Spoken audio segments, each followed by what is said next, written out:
Finally మనం గోవాలో ఉన్న ఐస్లాండ్ కి అయితే వచ్చేసామండి. మా ఫ్రెండ్ గారిని సరదాగా దూకేరంటే దూకని అంటున్నాడు. దేనికంటే వీళ్ళు ప్లేస్ అయితే చాలా బాగుంది మాయ. మనకలాగే ఇక్కడ స్కూబా డైవింగ్ చేయడానికి చాలా మంది అయితే వచ్చారు. Take me up.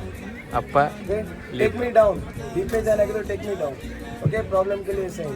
వాటర్ లోకి తీసుకెళ్ళినప్పుడు మనకైనా ప్రాబ్లం అయితే హ్యాండ్ డౌన్ చేయాలి. మనకి అంతా కంఫర్టబుల్ గా ఉందంటే హ్యాండ్ అప్ చూపించాలి. లోన వ్యూ మాత్రం అస్సలు మిస్ అవుద్దు మాయ. చాలా బాగుంటుంది. డ్రెస్ కరెక్ట్ గా సెట్ అయింది కదా. లోనకి వెళ్ళిన తర్వాత వాళ్ళే వీడియో తీస్తారండి. అప్పుడే షేర్ చేసేస్తారు కూడా. చిన్న చిన్న చేపలు అయితే వస్తాయండి మన దగ్గరికి. వాటికి అయితే మేత వేస్తారు. లోన వ్యూ చాలా బాగుంటుంది.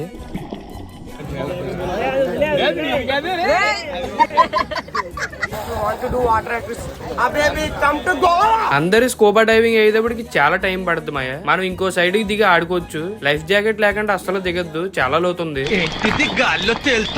లైఫ్ జాకెట్ తీసేసి చూడు. సబ్స్క్రైబ్ చేసుకోవడం మర్చిపోకమాయా. మనం తర్వాత వీడియోలో మళ్ళీ కలుద్దాం.